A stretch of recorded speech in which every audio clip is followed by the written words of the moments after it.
लड़कियों। तो एपिसोड के स्टार्टिंग में अपन को उन तीनों लड़कियों को दिखाया जाता है जो कि भागते हुए जा रही होती है। तभी दिखाते हैं मैं रुकने का बोलती है और रुकती है। दिखाते हैं झिंझू उसकी तरफ देखती है और कहती है मैं आखिर तुम कर क्या रही हो। दिखाते हैं जो मैं है वो बोलती है मैं वापस जाके लिटिल चोंग की मदद करना चाहती हूँ। दिखाते हैं सुनने के बाद झिंझू कहती है तुमने देखा ना क्या ओबिन कितना डरावना है, तुम्हारे वापस जाने से क्या फ़ायदा होगा। दिखाते रुलन कहती है झिंझू सही कह रही है, मैं अगर हम वापस जाते हैं तो हम सिर्फ चेन चोंग को स्लो कर देंगे, हमें यहाँ से भाग जाना चाहिए और पुलिस को बुला लाना चाहिए। दिखाते हैं मैं बोल रही होती है मैं समझ रही हूँ कि तुम लोग क्या कह रहे हो, हालांकि मैं ये भी चाहती हूँ कि वो आदमी एकदम निर्दयी कमीना है। मुझे पता है कि वो लिटिल चोंग को वाकई में मार डालेगा, तो भले ही अगर हमें साथ में मरना पड़े तो भी मैं वापस जाऊँगी और उसकी मदद करूँगी।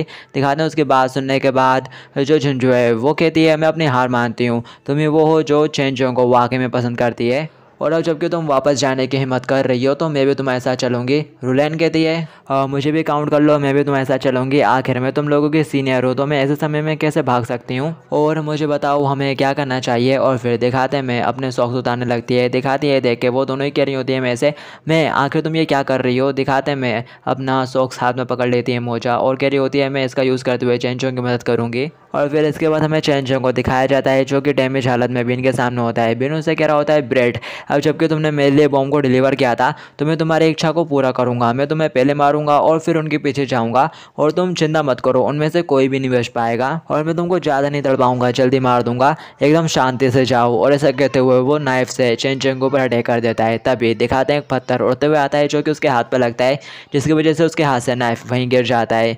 वो हाथ पकड़ लेता है और कह रहा होता है कौन है। दिखाते हैं एक बंदा ऊपर की तरफ इशारा करते हुए बताता है कि वहाँ ऊपर कोई लोग हैं।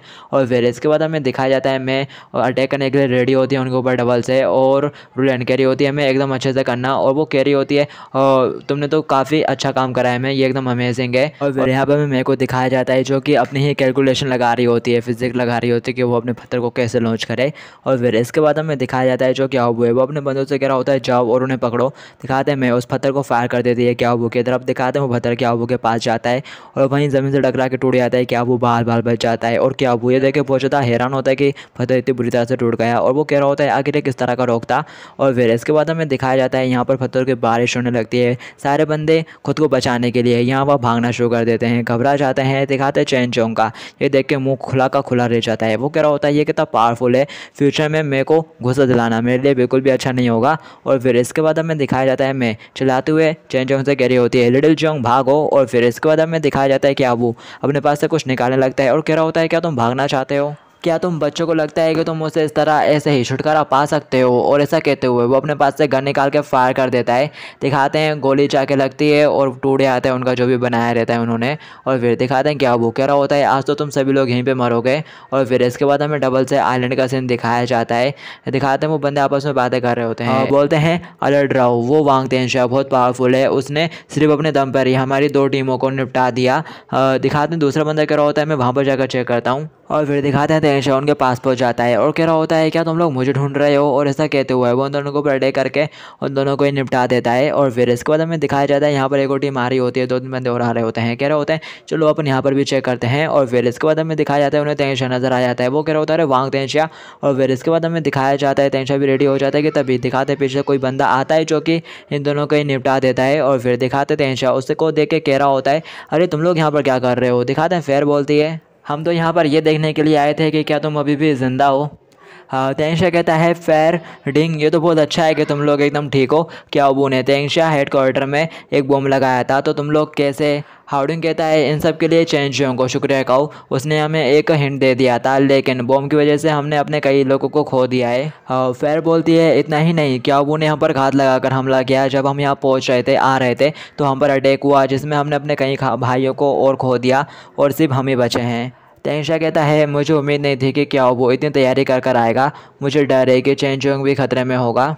और फिर इसके बाद हमें डबल से चेन चोंग को दिखाया जाता है। दिखाते हैं क्या वो ने उनकी तरफ गन पॉइंट करके रखी रहती है और वो कह रहा होता है तुम लोग भागते क्यों नहीं, भागो ना। और ऐसा कहते हुए वो बहुत सारे फायर करता है लेकिन ज़मीन पर और कहता है मुझे लगा कि तुम लोग काफ़ी पावरफुल हो चिंता मत करो, अभी मुझे मज़ा नहीं आ रहा है तो मैं तुम लोगों को इतनी आसानी से नहीं मरने दूंगा। पहले मैं इस ब्रेड से शुरू करूँगा। और फिर ऐसा कहते हुए वो चेन चोंग को एक ज़ोरदार पंच मारता है और फिर दिखाते हैं वो चेन चोंग को पकड़ लेता है। चेन चोंग कह रहा होता है ब्रदर तेंगशिया हेल्प करो। और फिर दिखाते हैं सुनने के बाद जो क्याओबिन है वो हंसना शुरू कर देता है और चेन चोंग को मार रहा होता है और कह रहा होता है वांग तेंगशिया तो अभी खुद को प्रोटेक्ट नहीं कर पा रहा होगा, तो तुम्हें क्या लगता है कि वो तुमको बचाने के लिए यहाँ पर आ जाएगा। और फिर ऐसा कहते हुए वो उसको बहुत सारे पंचेस मारता है और फिर दिखाते हैं मैं चिल्लाते हुए कह रही होती है उसको मारना बंद करो, स्टॉप करो हिट करना। दिखाते हैं ये सुनने के बाद क्या वो कह रहा होता है ज़रूर मैं उसे मार डालूंगा। और ऐसा कहते हुए वो उसे पंच करता है। तभी दिखाते हैं जो तेंगशिया है वो उस पंच को पकड़ लेता है और फिर इसके बाद हमें दिखाया जाता है ये देख के जो क्याओबिन है वो काफ़ी हैरान होता है। तेंगशिया कहता है अब मुझे संभालने दो चेन चोंग। दिखाते हैं सुनने के बाद जो क्याओबिन है वो काफ़ी सरप्राइज होता है और फिर इसके बाद हमें दिखाया जाता है वो कह रहा होता है बल्फ करना बंद करो। और ऐसा कहते हुए वो तेंगशिया के ऊपर पंच करता है बट तेंगशिया बच जाता है। और फिर दिखाते हैं तेंगशिया उसे एक पंच करता है।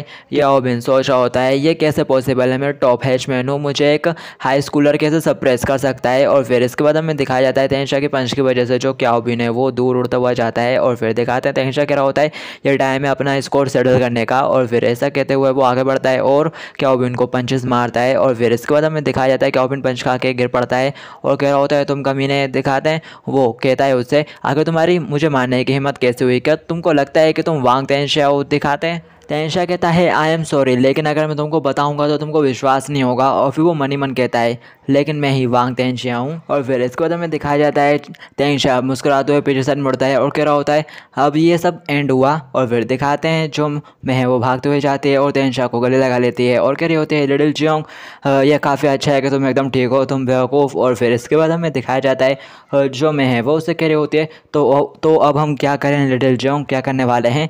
दिखाते हैं तेंगशिया कह रहा होता है तो अपन क्या करने वाले हैं नेचुरली पहले अपन लोग वापस से री-इन्फोर्समेंट करेंगे और फिर उनके पास जाएंगे। और फिर इसके बाद सनसेट होता है, हमें दिखाया जाता है फेटी और जांगडोंग को जो कि गेम खेलने में लगे हुए रहते हैं।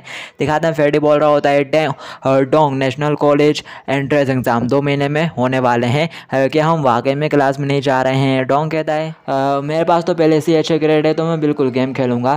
दिखाते हैं फेटी बोल रहा होता है लेकिन अब जब कि मैं इसके बारे में सोचता हूँ तो काफ़ी टाइम हो गया है कि मैंने ब्रदर जियोंग को नहीं देखा। दिखाते हैं सन जांगडोंग चिल्लाते हुए कहता है उसके बारे में बात मत करो, उस आदमी ने गैंग को ऐसे तोड़ दिया, इतने टाइम से अपन लोगों ने उसको फॉलो करा था, उसके बावजूद उसने ऐसा किया, वो आखिर कैसे बॉस बनने के लायक हो सकता है। और फिर तभी दिखाते हैं सन जांगडोंग के मोबाइल के ऊपर कोई मैसेज आता है और फिर इसके बाद हमें सिस्टर फेयर को दिखाया जाता है जो कि मोबाइल में देखते हुए कह रही होती है हाल ही में कुछ भी नहीं हो रहा है। और फिर तभी दिखाते हैं उसके मोबाइल पे भी कोई मैसेज आता है और वो देखते हैं कि ये चेन चोंग का मैसेज है। और फिर इसके बाद हमें दिखाया जाता है लोंग को जिसके पास वही 2 चमचे आते हैं और कह रहे होते हैं हमें एक गेम मिला है, चलो अब लोग गेम में टीम अप करते हैं। और फिर तभी इनके पास भी मैसेज आता है ब्रदर जियोंग का। दिखाते हैं देखते हैं चेन चोंग का मैसेज है और खुश हो जाते हैं। और फिर इसके बाद हमें उस फेटे को दिखाया जाता है जो कि पहले चेन चोंग को बुली करता था, तो उसके पास भी चेन चोंग का मैसेज आता है, वो भी देखता है। और फिर यहाँ पे हमें बीप बीप करते हुए दिखाया जाता है कि चेन चोंग ने तेंगशिया ने काफ़ी लोगों को मैसेज करा होता है। और फिर इसके बाद हमें डबल से सन जांगडोंग को दिखाया जाता है। दिखाते हैं चेन चोंग ने उससे कहा होता है कि हमारे पास एक ऑपरेशन है। दिखाते हैं ये देख के तो सन जांगडोंग सिस्टर यू और लोंग ये सभी के सभी खुश हो जाते हैं। और फिर इसके बाद हमें दिखाया जाता है डबल से आइलैंड का सीन जहाँ पर जो हाउडिंग है वो काफ़ी सरप्राइज होता है और कह रहा होता है क्या तुम लिटिल जियोंग हो, ये कैसे पॉसिबल हो सकता है, मजाक मत करो मेरे साथ ब्रदर तेंगशिया। दिखाते हैं चेन चोंग कह रहा होता है ये सच है अंकल डिंग और आई एम सॉरी कि मैंने इसे आपसे इतने लंबे टाइम तक छुपाया है। दिखाता है फेयर भी बोलती है ये जो कह रहा है वो एकदम सच है। और फिर इसके बाद हमें दिखाया जाता है इन लोगों को किसी की ताली बजाने की आवाज़ आती है, वो लोग मुड़ के देखते हैं तो ये क्या कहते हैं क्या वो होता है और कह रहा होता है इंटरेस्टिंग वेरी इंटरेस्टिंग। और ताली बजाते हुए कहता है मुझे विश्वास नहीं हो रहा कि वांग तेंगशिया के पास इस तरह का भी कोई सीक्रेट है। और फिर इसके बाद हमें दिखाया जाता है उसके काफ़ी सारे बंदे आ जाते हैं और उनको घेर लेते हैं। क्या वो कहता है आत्माओं की अदला बदली दिलचस्प, ये तो बहुत दिलचस्प है, मैं वाकई में अब तुम्हें मारने के लिए बैर नहीं कर सकता। चेन चोंग कहता है भले तुम हमें यहाँ पर मार डालो लेकिन ब्रदर तेंगशिया इसका बदला ज़रूर लेगा। दिखाते हैं सुनने के बाद क्या वो कह रहा होता है क्या वो बदला लेगा, और वांग तेंगशिया तो सिर्फ 16 साल का हाई स्कूलर है तो वो मुझसे बदला कैसे लेगा। और फिर तभी यहाँ पे कोई बंदा भागते हुए आता है और कह रहा होता है मास्टर वो एक बुरी खबर। दिखाते हैं वो उसे कह रहा होता है ये शोर कैसा। वो बंदा कहता है मास्टर वो इस आइलैंड पर कई सारे स्टूडेंट आ रहे हैं, वो कह रहे हैं कि वो एक स्प्रिंग आउटिंग पर हैं और फिर इसके बाद हमें दिखाया जाता है आइलैंड पर कई सारे स्टूडेंट आ चुके रहते हैं और जो सनशाइन होंगे वो चिल्लाते हुए कह रहा होता है, आप हमें अंदर क्यों नहीं आने देंगे, हम अपने स्प्रिंग आउटिंग पर जाना चाहते हैं, हम स्प्रिंग आउटिंग पर जाना चाहते हैं, स्प्रिंग आउटिंग। और ऐसे ही कहते हुए वो नारे लगाना शुरू कर देते हैं। और फिर इसके बाद हमें दिखाया जाता है उनमें से एक बंदा उनसे कहता है, तुम लोगों ने ये क्या स्प्रिंग आउटिंग लगा रखा है, ये एक प्राइवेट प्रॉपर्टी है, तुम बदमाशो, अगर तुम यहाँ से नहीं चाहते तो मैं तभी दिखा दो। दूसरा बंदा उससे कह रहा होता है, अरे उस चीज़ को मत निकालो, मास्टर बून ने केवल हमें किसी को भी आइलैंड पर आने से रोकने के लिए कहा था, चीज़ों को कॉम्प्लेक्ट मत करो। और फिर तभी दिखाते हैं वो लोग उसके मुंह के ऊपर कुछ फेंक के मारते हैं। और फिर दिखाया जाता है वो अपने पास से सामान निकाल के फेंक के मार रहे होते हैं उन लोगों के ऊपर। और फिर दिखाते हैं वो बंदा गुस्सा हो जाता है और कह रहा होता है, तुम कमीनों। और फिर इसके बाद हमें दिखाया जाता है उन सभी के बीच में लड़ाई शुरू हो जाती है, मार धाड़। और फिर इसके बाद हमें दिखाया जाता है तेंशा भी छुप के कहीं से ये देख रहा होता है और कहता है,